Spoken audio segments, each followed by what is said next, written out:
And hello, Hearts of Oak. Thanks so much for joining us once again. And it's been a while to have Matt Hoy with us, and I caught up with him about 6 weeks ago, I think. And I thought, goodness, I need to get Matt on. And he's doing all different stuff all over the place. And this was the first available slot in his schedule. So, Matt, thanks so much for giving us your time today. Oh, it's always a pleasure to speak to you. But, Always good. it's been a while, but yeah, here we are. God. But that's the thing. It's just head. I just feel like I'm constantly got my head in the wind. It's just So much happening. And always good to chat with you. It makes sometimes you people on it makes it easy, and you don't really have to think much because it's just a fun conversation, and the world get to have a little look in on that. So that's basically, but there a lot to talk about. Obviously, follow at Matt Hoy Official is the Twitter feed. So make sure and you're following Matt. I know he's been on numerous times, so I'm sure you've all been watching. Maybe the War and Posse stateside, maybe have not. So make sure and follow Matt for his insights from the music industry, from the work he's doing, pushing back on what's happening with local councils and enforcement of, and we'll touch on all of that.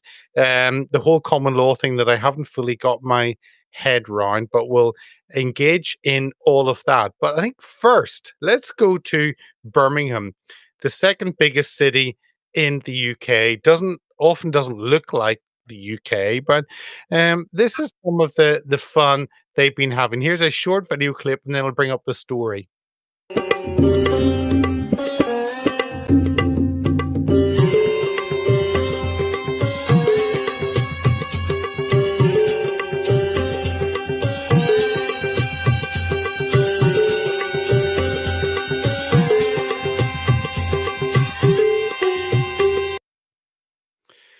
Now, Matt, tell us a little bit about what's been happening in Birmingham. Some kind of strike. Doesn't look very good. it's no, it's absolutely disgusting, is what it is at the minute. I mean, we can sit here and laugh, but literally that video you just played. When I leave my house and drive around the streets of Birmingham or walk it, that is genuinely what it looks like at the moment. And there seems no point of the ending, this situation. But it's all over the fact that Birmingham City Council have chosen to take 20% of the binman's wages per month, which sums out and works out to about £600 per person in their wages.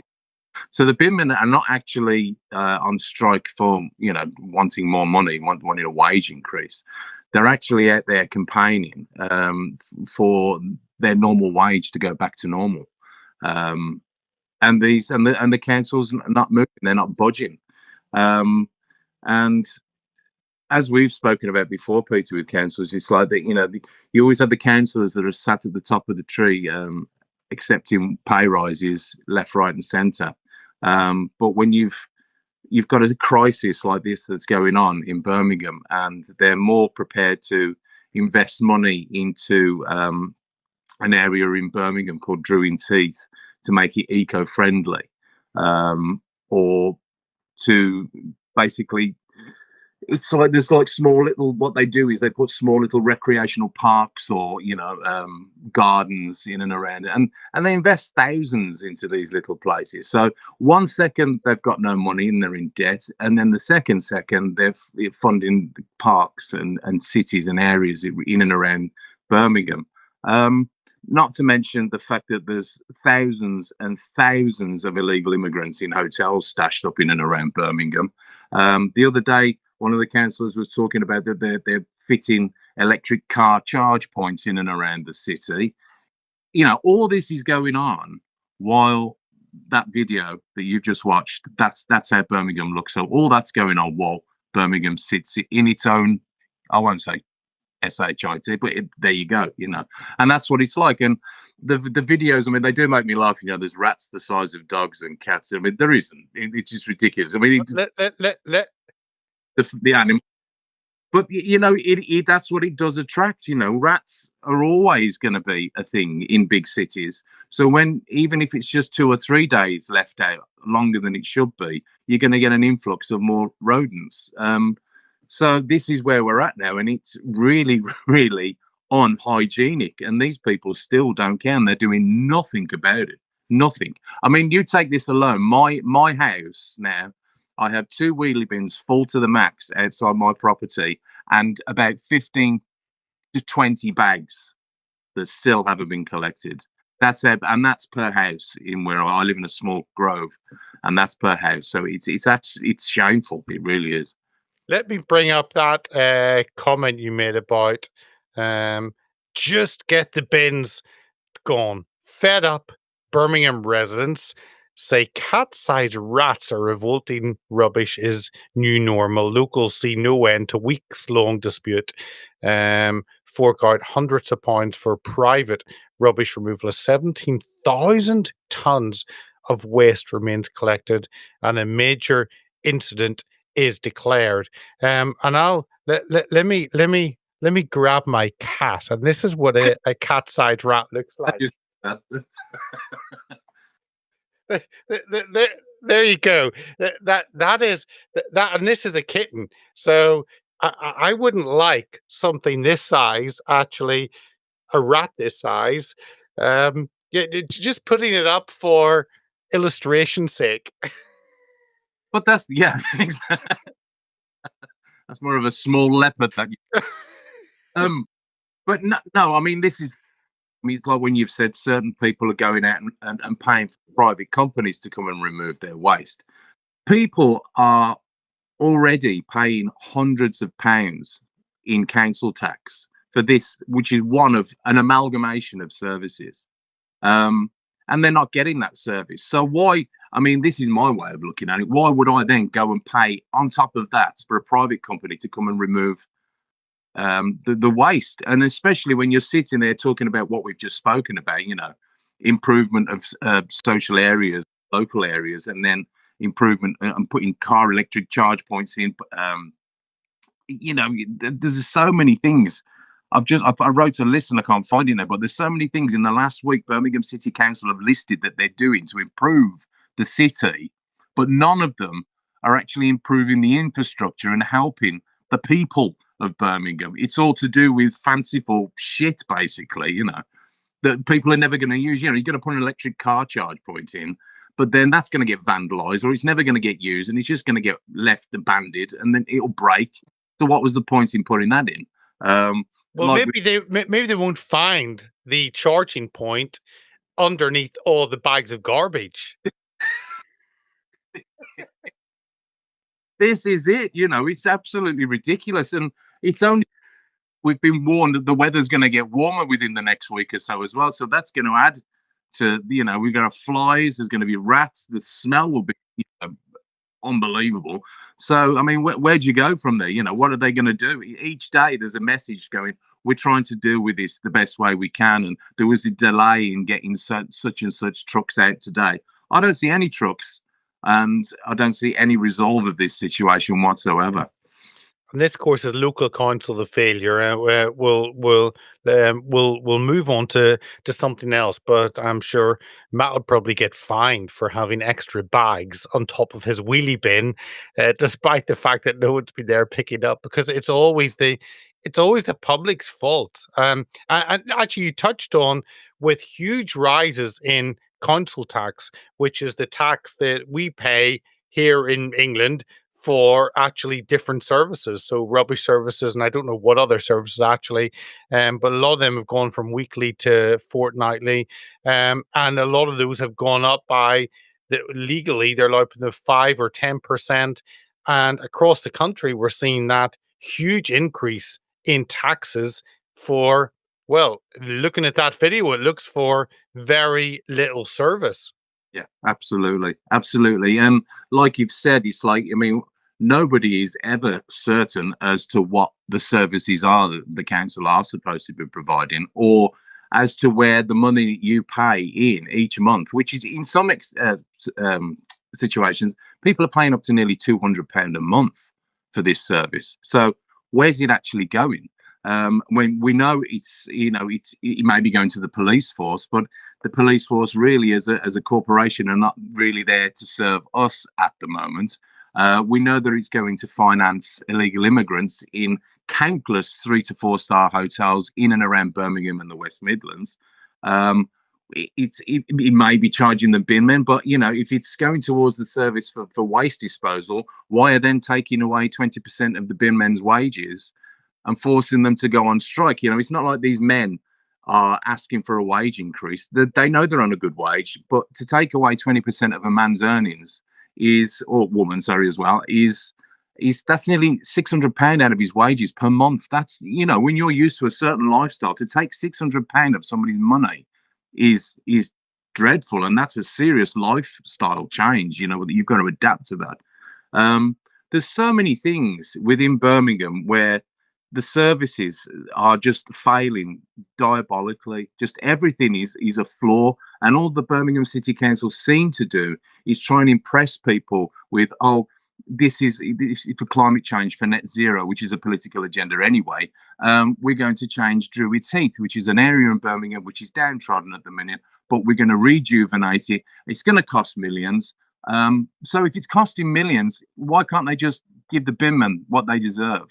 Instead of letting people, the whole of the population of Birmingham, sit in dirt. And I mean, the health risks of this are abhorrent, to be fair with you. The longer it goes on for, the worse it's going to get, And it shows the absolute collapse of our local authorities, the local government side.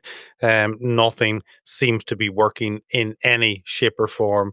They could work actually in previous years, but they don't seem to be able to do it any longer. But let me move on to a video of an enforcement officer coming. Let me play this, just 1.5 minute.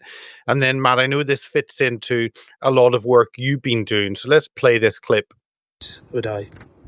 I think you should look up on the law. Okay. But yeah. Thank you for your time, though. Thank you. I'd like you to leave my property. No, I don't want it. I'll put it for you later. You don't need to. You just need to get off. But just pop it on the floor. I'm instructed to give you this. You can pop it on the floor. That's fine. No, I'll put it for you later. Box. It might blow away. It's windy. I'd like you to get out my gate, please. There's a liability of notice on my door. I don't need to. Please leave my property. I don't need to. Please leave my property. I'm exempt from trespass. You are not exempt. I'm afraid nobody is exempt. This is a civil matter, and you do not need to be at my property. No problem at all. So I'm going to post this all over the internet with my 25,000 followers and your name.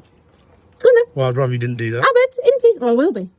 Because I've just told you I have got why? a civil matter in the court. Why Jacob's should you put my Nova. face all over? Because you've turned up to my property and you don't have the right to come in. But I believe I do. The same as you believe I don't. I believe That's I fine. do. So now I'm asking you to leave. I need to put Albert, it through your letterbox or hand it to you. It's up to you. It's in the letterbox. That's fine. It's in the letterbox, sir. Well, you just told me I couldn't do that. Go on then. Well, I'll just put. So I'd like you to get it. Well, I just asked you to do that. Could you get off my property, please? Good day. You have a great day.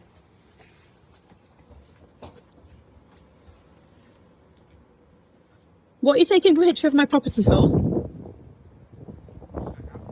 You don't have the right to go take photos of my house or my cars or the properties around. You don't know whose car these aren't even my vehicles. You're just an idiot. On a road. You're just an idiot. Please don't do that. Please don't post. And she got 25,000 followers. That's been seen 1 million times on her post. What are your thoughts? I saw the video, and this is me happen to all different people. He seemed to think he was exempt and could actually come onto her property without her say so. This has been something you've been looking into. Fill us in a little bit on this. I mean, obviously, it goes really deep with all this, but I will kind of scant over the top, which is fine for people to understand. These law enforcement officers don't have any lawful access to your property whatsoever. What they seem to do is, like that guy just in the video, they always send round they're like the 1980s bouncers on the front door of the pub, and none of them really seem to know the job that they're carrying out. They must have like very basic training, and I think the main part of the training is intimidation, because everything you kind of try to throw back at them, which is lawful if you've done your research, they just go, yes I do, no I can't, yes I am. They never really engage in conversation with you about the situation, because they're just there to get a result, to get the money, or do whatever they've got to do, drop a letter off, blah blah blah. Now, the thing is with all of this, with Birmingham City Council and council tax is unlawful and it's not mandatory. Council tax is not mandatory at all. So what these enforcement companies do, they buy off the debt. So Birmingham City Council have tried so many times to get the debt paid. So that's when they spill it out to all these law enforcement officers. And then you just get videos like this of them turning up countless properties, trying to force or barge or bully their way in, dependent on what the person in the property is like. If it's a young woman on her own with a baby and she can't, that's perfect for them because they'll take advantage of that situation because she'll be panicking, she'll be scared. If it's an old person, the same thing. If it's somebody like me or like yourself, Peter, who knows the law, who can stand their ground and challenge them on whatever they're trying to do, it's a different story then. I mean, I had one the other day, literally just pull up in his car with an envelope. He more or less threw it at the house and wheels spun off in the car because they know who they're dealing with. Do you know what I mean? And as long as you film them as well, and this is what I will stipulate with most people if they're watching this, if you can film them when they come, just so people are aware and witness how thick they are, basically. Because, like I've said, I mean, I'm going to read out a couple of things regarding the council tax. The Local Government Finance Act of 1992 evidences no mandatory obligation to make payments towards council tax. The council is under a legal obligation to provide proof and evidence and are under an obligation to comply with said legislation, and they can't. They can't. I have been asking for a liability order with my name on it from Birmingham City Council for the last 3 years, and they haven't sent it yet. 3 years. So when you get these clowns turning up at your door, all you've got to ask for is, can you show me a copy of the liability order with my name on, saying that I have to pay council tax, and they cannot do it. Most of the time they'll turn up and go, well, we need to gain entry. We've got a warrant to gain entry. They haven't. They've got an electronic iPad with a warrant picture on it. Nobody can gain access to your property unless it's actually a written documentation on paper with a wet signature from a judge, which they will never get because enforcement agencies are not lawful. There's so many areas that I can go into with all of this. It just blows me away. And the thing is with Birmingham City Council as well, to move on a little bit as well, is they're still trading as Birmingham City Council. They actually declared themselves bankrupt in September of 2023 and are still trading. So that within itself is illegal. So if you get any, I mean, obviously this is just for people from Birmingham, but if you get any enforcement agencies coming to your door representing Birmingham City Council, they're acting unlawfully as well because they're complicit with working with an illegal company. So yeah, it's just, I mean, there's so many things. I mean, the reason I stopped paying council tax is because of the 5G, because of the LED street lighting, because seriously dangerous levels of radiation that are being emitted across the city that people are completely unaware of. And I mean, I'm talking shameful levels. I mean, if people actually knew the detriment to their health that this is causing across the city, they wouldn't believe it. So for me, that is the reason I stopped paying council tax, because Birmingham City Council are acting as a terrorist organisation. And as everybody will know or don't know, but the fact, if you fund a terrorist organisation, you are actually breaking the law yourself. So I'm not going to break the law by funding this organisation.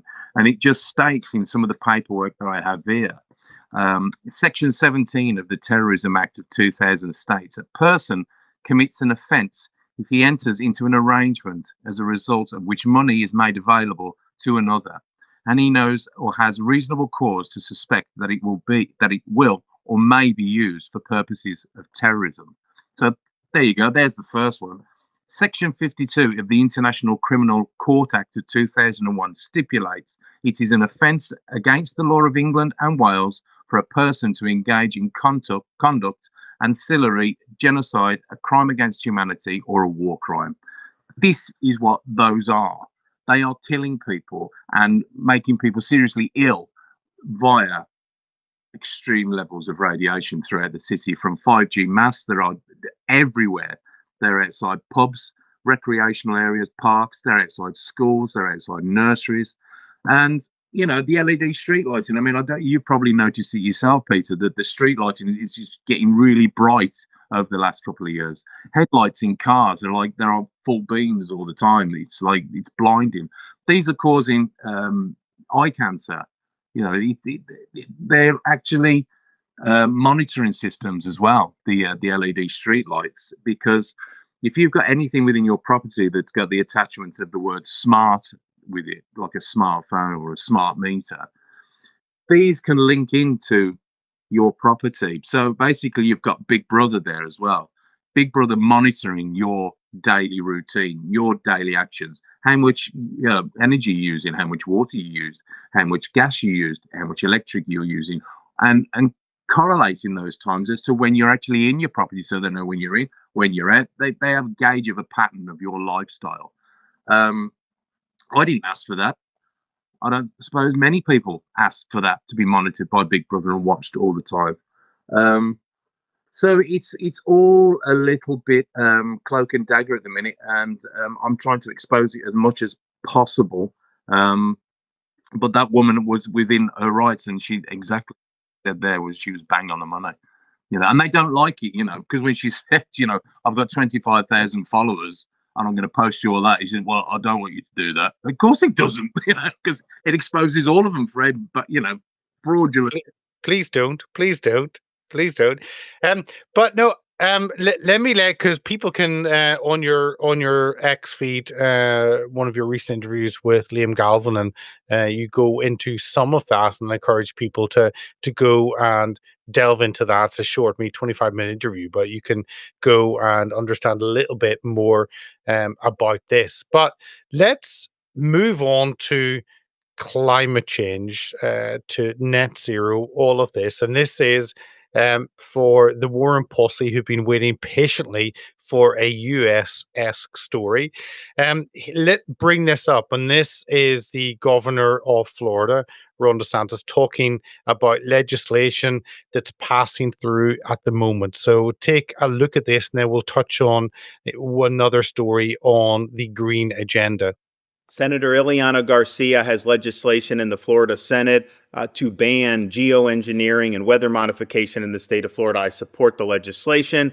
However, the Florida House of Representatives has gutted Senator Garcia's legislation, and they would actually codify the practice of geoengineering and weather modification. People got a lot of kooky ideas that they can get in and put things in the atmosphere to block the sun and save us from climate change. We're not playing that game in Florida. I support what Senator Garcia is doing, and I hope that people will tell the House of Representatives in Florida, do not.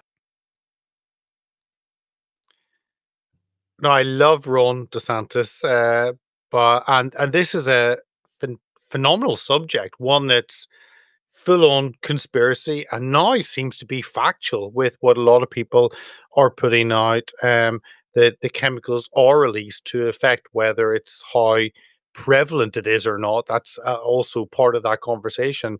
But yeah, the first major politician to say we need to do something about this. Yeah, I agree. And I mean, the fact that it's, you know, it's there in Florida, but the fact that it's a global situation as well. And like you and I and many other our friends as well have been campaigning about this for years and trying to bring it to the forefront and highlight the situation.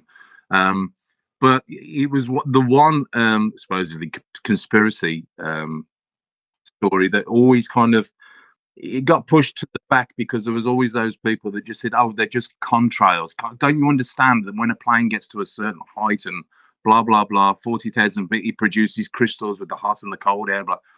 These were not contrails. It was clear to see that these were lining the sky. They were like noughts and crosses throughout the sky. And not only that, it's like certain mornings as well, you'd go out and you'd go to your car and you'd see what particles or whatever they were spraying the day before, literally on the car. And it was always just sand from the Sahara's blown over. It's really not. But going back to Ron DeSantis, yeah, this is it's a big step, it's a big move, and it's a bold move as well.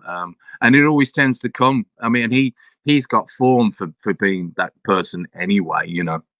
But I think, like anything, it's a bit of a gross phrase, but it's like when America farts, Britain starts to smell it sooner or later, and then change happens within the UK. So I think it's amazing what he's doing, because it really does need to be addressed. We really need to know what it was or what it is that they're putting into these aerosols that the planes are pumping out, because there is talk that it is linked to a lot of things, linked to the vaccine, linked to all the radiation that's been emitted as well. Because since they've been doing it for the last 3 or 4 years, I don't think I've seen the sun clearly like I used to see it. I mean, I dread to think what the population of the world has been breathing in for the last 3 years. I really do. No, I agree. And I've seen, interesting, Naomi Wolf talk about this. And this is we talked before we went live about things that you kind of follow and things that you don't, because we are bombarded with so much information. This is something that I haven't delved into so much, but it's interesting as drip the information comes out, and really interesting that a politician, the level of DeSantis actually highlights this. And I think the Trump administration will also be focused on this, certainly not just on the net zero side, but actually on the active changing, and I'm sure RFK Jr. Will have a part to play in that. But let me pull on to the UK, and this is our wonderful dear leader, Sir Keir Starmer, that we're stuck with for the next 4 years. And this is Labour set to align Britain with EU net zero laws, from the Telegraph over the weekend. Governments want to rejoin bloc's carbon market, meaning accepting decisions from a foreign court and pressure to mirror Brussels policies. This is the opposite to what Brexit was about getting our freedom back. But I guess when you give the steering wheel to someone like Sir Keir Starmer, then you're not going to be really driven anywhere of note. And that's the problem, that he's in charge, he's in control. But yeah, jumping all back into this net zero laws, and once again, the EU will dictate to us what we do. Yeah, I mean, but once again, it begs the question: did we ever leave? You know, it's not really a subject I'm up on, really. What I will say is, it's like a big boy's money. The whole thing, the net zero, it's an agenda. It's a political agenda. It's one that, ironically, all the councils within this country are following. So if you research net zero and you don't agree with it, just you ask your local council as to why they are petitioning it.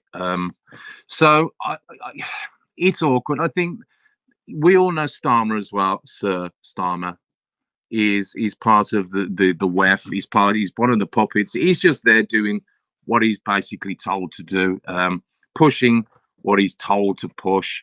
I think detracting myself away from it, extracting myself from it,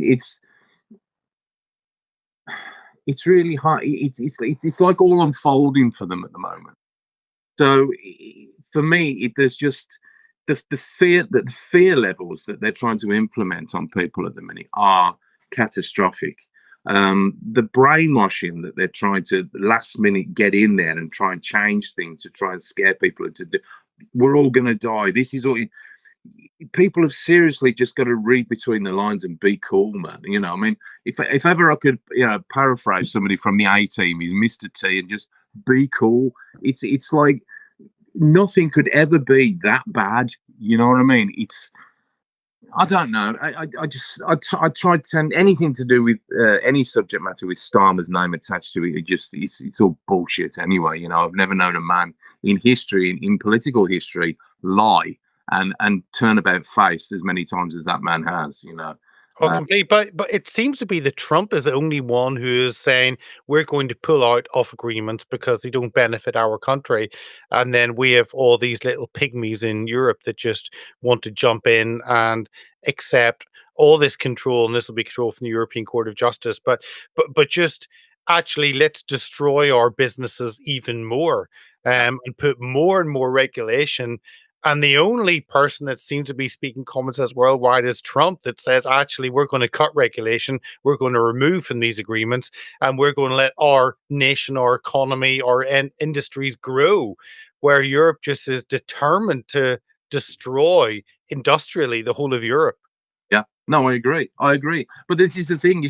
I don't understand why. I don't understand the benefits as to. I understand Trump in every sense of the word, where he literally is. Yeah, MAGA. Let's make America great again. I'm sorry.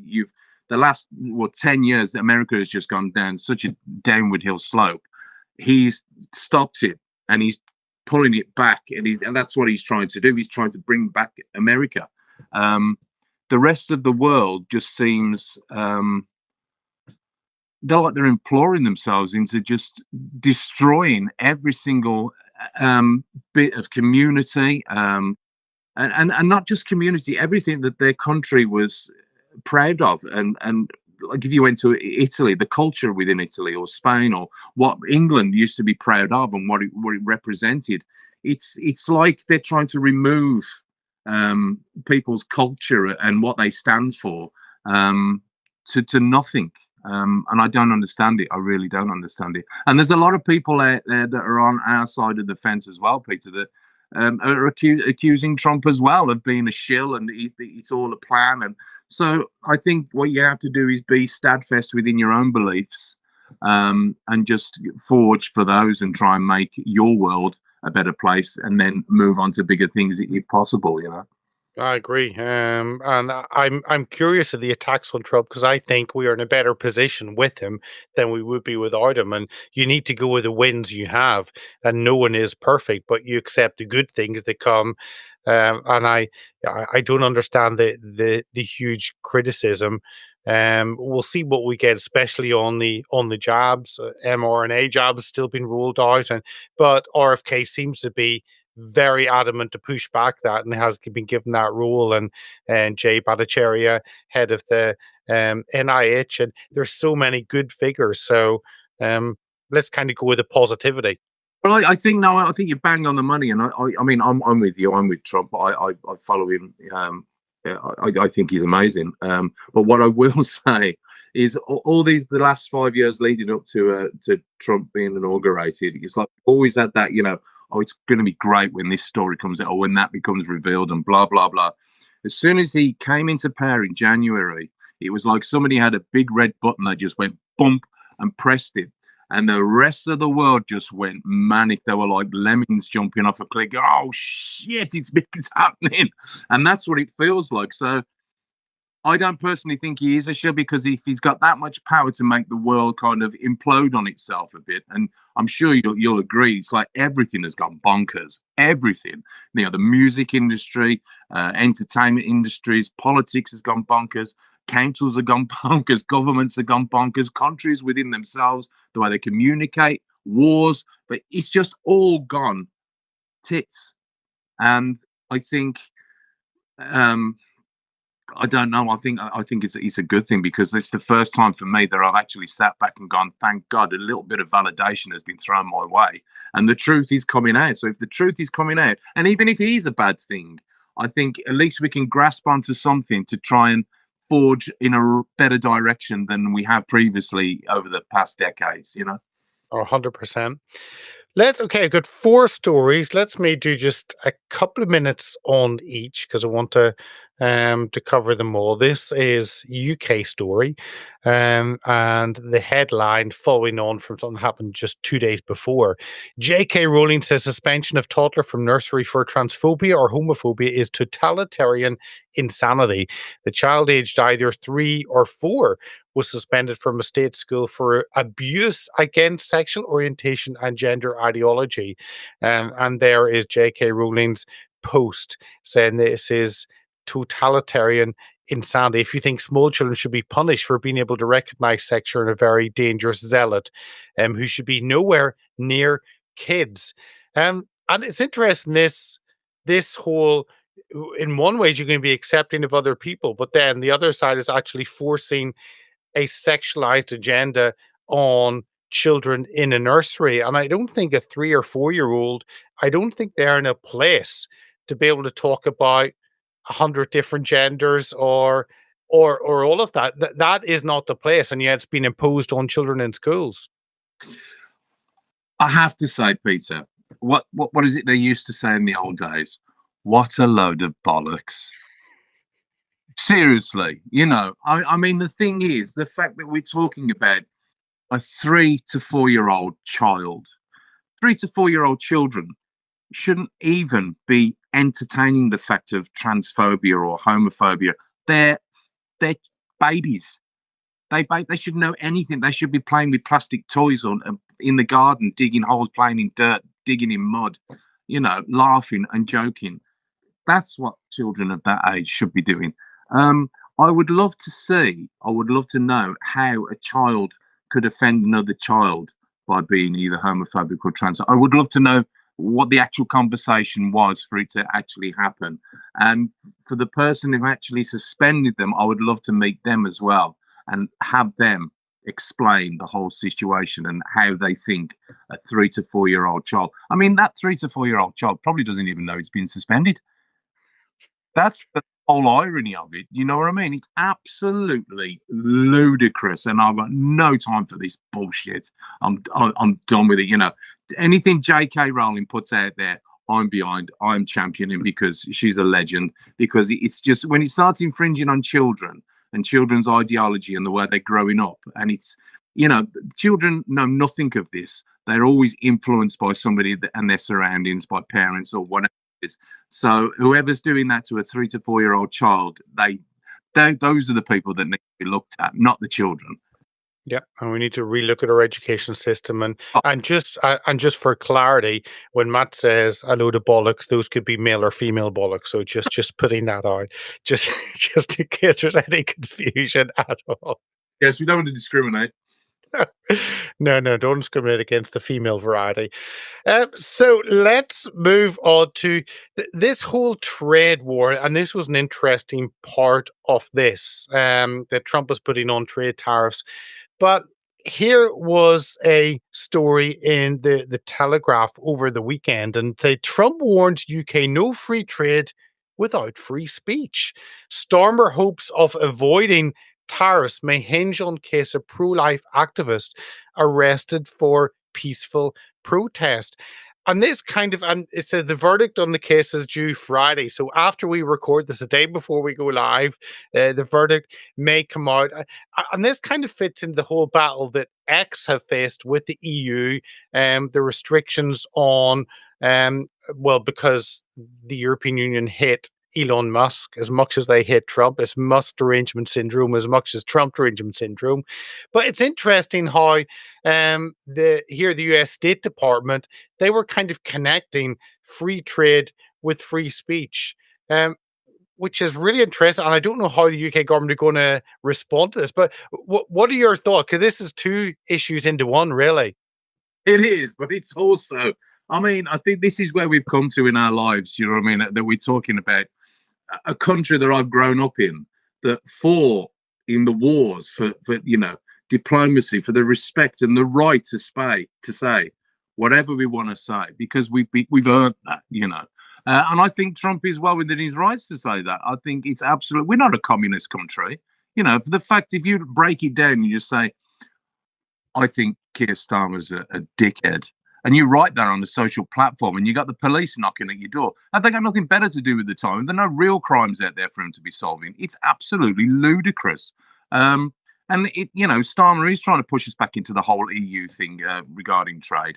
But Trump, it's like we've said, he's exposing everything. I think more than everything, and they hate it. They hate it, and Starmer's really not going in the right direction with Trump either, even down to the Ukrainian war and everything. He's kind of pushing the grill constantly with Trump, and he's going to get a slap. I think one of these days. It's if you can put it into our kind of terms, he's going to get a bit of a slap one of the. It's brewing. Do you know what I mean? It's like poking the bear, and he really isn't in a position to do that whatsoever. But yeah, I mean, seriously though, the level of freedom of speech that is happening in the UK at the minute, I think is disgusting. I really do think it's disgusting. We are turning into a communist state, and we used to laugh and joke about it 3 or 4 years ago because of certain things that were blocked on social media. But for police to be turning up at people's houses, arresting people for a post, that's ludicrous. I'm kind of, when you say he may get slap, I'm kind of seeing a Monty Python scene at a press conference with Trump with a fish just slapping Stormer across the face. We can wish, we can dream, but who knows? We're in a different era, so who knows? Remember the ones where they used to be giving a speech and they had the big long stick with the hook on the end and just drag him off. That's the only way we do him. It's the only way. Right, 2 more stories, and one fits into what we've just been discussing, and this is the outcome of zero freedom of speech, and there's been other outcomes of this story as well, but just simply the original story is interesting. Police arrest parents who complained in school WhatsApp group. The couple were detained in front of their daughter and kept in a cell for 8 hours over their messages on the app as well as emails sent to the school. I am so grateful that there is no crime any longer in the UK for these police to actually investigate whenever they can check WhatsApp groups. Is this the height of the danger that we face, the police are addressing in the UK? But what were your thoughts when you saw this? Do you know what I mean? I think, first of all, we've got to know what they complained about. But the way things are at the moment is that the way the government, the councils, the police, I mean, they're all a corporation. They're all up each other's backsides, to be fair, be honest about it. It's like they expect the general public to just put up with whatever they put out. So if a school puts rules and regulations down, you're allowed to question them because that's it. Your child comes to the school, these are the rules, these are the regulations. If something happens to your child and you're not happy with it, you're automatically going to complain because you're interested in your own child's welfare, same as any other parent within the country. So basically, they're stopping that from happening because somebody's complained. We don't know what they've complained about. It might be minor, it might be serious. But for the police to turn up and arrest them because they've made a complaint about their child's welfare or something that's happened within the school, that's just ridiculous. It's like life is turning into a ridiculous entity. It's like a ridiculous TV show that we're all observing until sense and sensibility prevail within the next year or so. It's just bonkers. And let me just say the same again. Male and female bollocks. It's all stupid. I don't understand any of it. I mean, if the police turned up at my door for complaining to the school my kids went to about something that had happened and wanted to arrest me, I would be mind blown. So, excuse me, what? Are you mad? It's crazy. Come on. Here, I want to end on a political, and it'd be good to get your thoughts as someone not really engrossed in the political side. And this is the local elections coming up, and this was something that Nigel Farage, Reform UK, put out, and it'd be good to get your thoughts on this. So here's this just short clip. So the local elections on May the 1st are happening. We now know how many candidates are being fielded by each party, and you can see here the Labour Party 1,540. You can see the Tories 1,594. Leading with 1,630 candidates is Reform UK.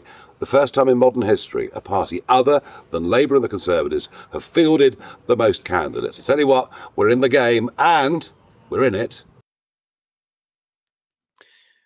Now I've got all issues with Farage, Nigel. I don't think he's pulled back on a lot of issues, but the flip side is that is quite phenomenal for a new party to have more candidates than the governing party.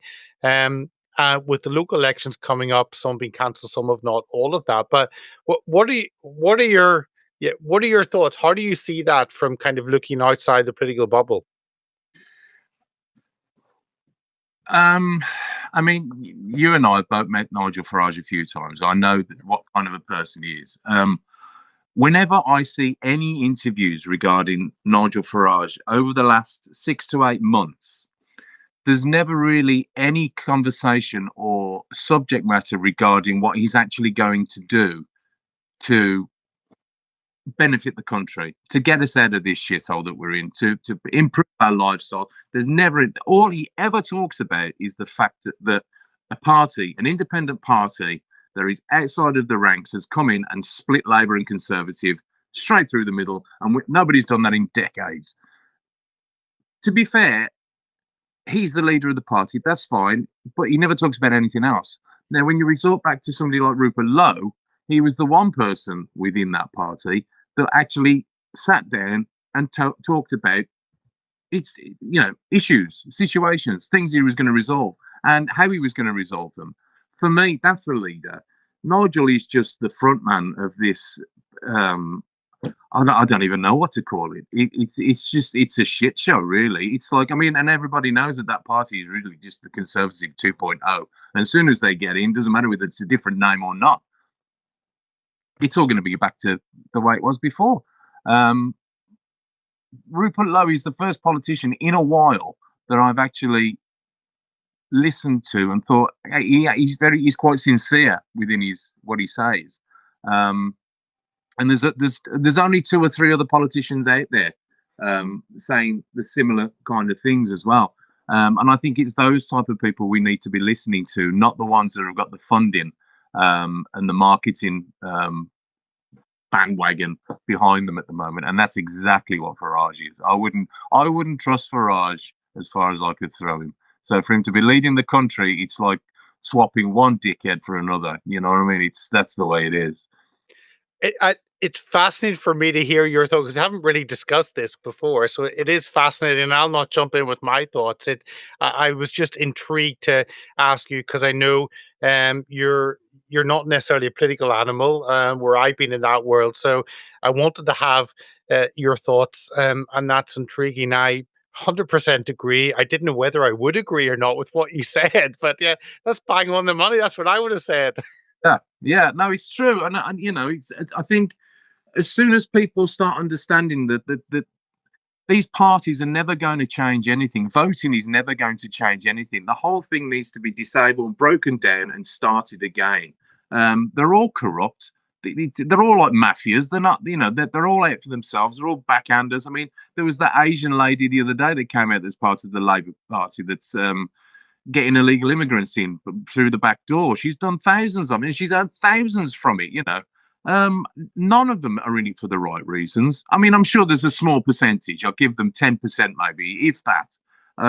But they're all corrupt. They're all in it together. Both parties, they're both having drinks together in same bars. They're all, I have no time for any of it, because I see it for what it really is. And having spoken to these people in real life, also you get to gauge the type of person they are, their personalities. So a lot of them are dodgy anyway, I agree. Let's leave it. Matt, always love you coming on. The most wide awake person in the music industry. Well, I'll let you fight that out with Fred and Richard maybe for who actually is the most wide awake. But I love having you on. Always good hanging out with you. And thanks so much for giving us your time today. Bless you. It's good to see you, my friend. Really good to see you. Take care, man.